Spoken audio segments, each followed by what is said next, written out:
একসময় বিশ্বকাপ মানেই ছিল মেসি, রোনালদো, নেইমার কিংবা মডরিচদের গল্প। এখনো মেসি, এমবাপ্পে কিংবা হালান্ডের মতো তারকারা আলো ছড়ান, কিন্তু সেই আলোয় আর নতুন মুখগুলো হারিয়ে যাচ্ছে না। 2026 বিশ্বকাপ যেন জানিয়ে দিল একটি যুগ ধীরে ধীরে গোধূলিতে পৌঁছাচ্ছে, আর সেই আকাশেই উঠছে নতুন সূর্য। বড় তারকাদের ভিড়েও নিজেদের আলাদা করে চিনিয়েছেন বেশ কয়েকজন তরুণ ফুটবলার, যাদের নিয়েই এখন সবচেয়ে বেশি আলোচনা। মরক্কোর মাঝমাঠে নতুন ভরসা হয়ে উঠেছেন মাত্র 18 বছর বয়সী আয়ুব বোয়াদি। ব্রাজিলের বিপক্ষে প্রথম ম্যাচেই একাদশী সুযোগ পেয়ে দুর্দান্ত পারফরমেন্সে পুরো মাঝমাঠ নিয়ন্ত্রণ করেন তিনি। সেই ম্যাচের পর থেকেই ইউরোপের বড় ক্লাবগুলোর নজরে চলে আসেন এই তরুণ। সুইজারল্যান্ডের আক্রমণে একইভাবে ছাপ রেখেছেন ইয়োহান মানজাম্বি। গোল আর অ্যাসিস্ট মিলিয়ে দলের আক্রমণে বড় অবদান রাখা এই তরুণ টুর্নামেন্ট জুড়ে ছিলেন প্রতিপক্ষের জন্য বড় হুমকি। তার অনুপস্থিতিতে শেষ দিকের সুইসদের আক্রমণের ধার অনেকটাই কমে যায়।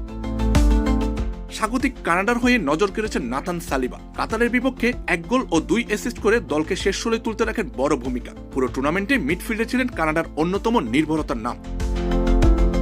প্যারাগুয়ের চমকে ভরা যাত্রায় আলো ছড়িয়েছেন দুজন তরুণ। আক্রমণে হুলিও এনসিসো জার্মানির বিপক্ষে জয়সূচক গোল করে দলকে ইতিহাস গড়ার পথে এগিয়ে দেন, আর গোলবারের নিচে গিল পুরো বিশ্বকাপে সর্বোচ্চ সংখ্যক সেট করে নিজেকে প্রতিষ্ঠিত করেন আসরের অন্যতম সেরা গোলরক্ষক হিসেবে।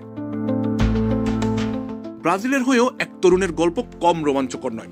রাফিনিয়ার চোটে সুযোগ পাওয়া 19 বছর বয়সী রায়ান স্কটল্যান্ডের বিপক্ষে অ্যাসিস্ট করে 1958 সালের পর পেলের পর প্রথম ব্রাজিলিয়ান হিসেবে এত কম বয়সে বিশ্বকাপে অ্যাসিস্ট করার কীর্তি গড়েন।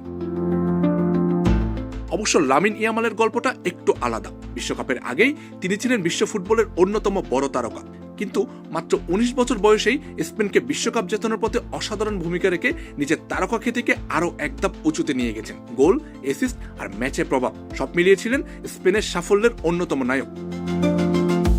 স্পেনের আরেক 19 বছর বয়সী তারকা পাউ কুবার্সিও ছিলেন সমান উজ্জ্বল। রক্ষণভাগে অসাধারণ পরিণত ফুটবল খেলে পুরো টুর্নামেন্টে স্পেনের অন্যতম ভরসায় পরিণত হন তিনি। বিশ্বকাপ জয়ের পাশাপাশি জিতে নেন ফিফার সেরা তরুণ খেলোয়াড়ের পুরস্কার, যা তার উজ্জ্বল ভবিষ্যতেরই ইঙ্গিত। এই বিশ্বকাপ আবারও প্রমাণ করে দিল ফুটবলের ভবিষ্যৎ নিয়ে দুশ্চিন্তা খুব একটা কারণ নেই। বড় তারকাদের ছায়া পেরিয়ে নতুন প্রজন্ম ইতিমধ্যে জানিয়ে দিয়েছে আগামী 1 দশকের বিশ্ব ফুটবল শাসন করার জন্যই তারা প্রস্তুত। আমজাদ হোসেন আবির, খেলা 71।